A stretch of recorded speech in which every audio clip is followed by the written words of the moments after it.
Eo amin'izay taranja iraisana izay ihany fa fifanana iraisam-pirenena azo atao hoe nampalahelo ny vokatra ho an'ny ekipa solitena malagasy tamin'ilay fifananana baskety Afroligue natao tetsy amin'ny lapan'ny fanatanjahantena Mahamasina nomboka ny zoma sabotsy ary ny farana androany alahady satria dia faharesena telo tamin'ny lalao telo no azon'ny solitena malagasy tamin'ity fiadinany tompon-daka ny Afrika Isatarika ity fifanitsanana ho an'ny vondrona deny marimarina kokoa resetrany ny ekipan'ny polisy pirenena tamin'ireo lalao telo nataony sendra ny goavana noho izy ireo no hazo amezana an'izany hoe lalao telo ny baben'ny kospena faharesena izany tao anatin'ity Afroligue ity lava loatra ny mpifanandrina taminy kely ny malagasy mbola ezaka tokony atao nijerevana mpilalao lava no ranjanana ary mafeny lafiny teknika amin'izany taranja iraisana izany satria dia izay foana no lesoka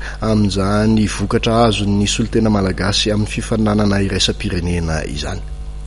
Mafy loatra ho an'ny malagasy ny fifananana izay no azo anambarana ny vokatra azo ny ekipan'ny kospienina tamin'ny fifantsanany vondrona de amin'ilay fifananana Afroligue na ny fiadinan'ny tompon-daka Isatarika taranja baskety aty Afrika.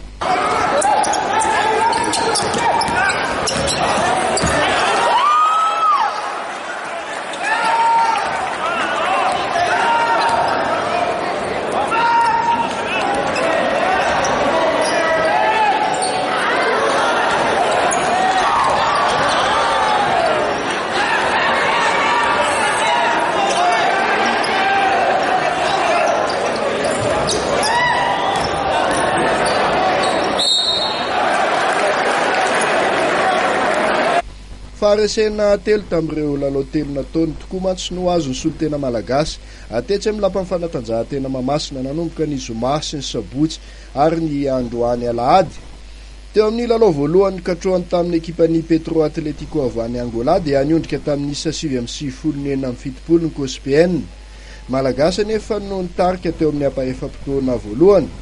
Nandritra ny apaefam-potoana telo farany dia nampiseho ny fahaiza-manaony ny Angolais ka napitatra ny isateny amin'ny solaitra be.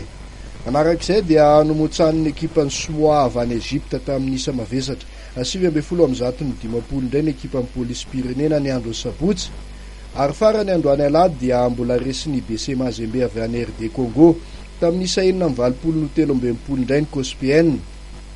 Tsikaritra tamin'ireo lalao telo ireo fa mbola manalavitra ny avy teknika ilaina amin'ny baskety afrikanina ny eto Madagasikara. Tetsakilan'izay dia tozary fandanina fotsiny ny nakana ireo mpilalao vahiny namafy ny ekipan'ny kospienina tamin'ity Afroligue ity. Ireo mpilalao avy eto toerana indray ary no hita nisongadina kokoa. Ekipan'ny Samoa avy any Egypta sy ny Petro Atletico avy any Angola moa no tafita amin'ity vondrona de ity ka hiditra amin'ny elita 8 rehefa nitana ny laharana roa voalohany. Ny Egyptianina no mipetraka teo amin'ny laharana voalohany satria nandesy ny Angolais tamin'ny 7-12 tamin'ny lalao ny endrika famaranana natao androany tolakandro.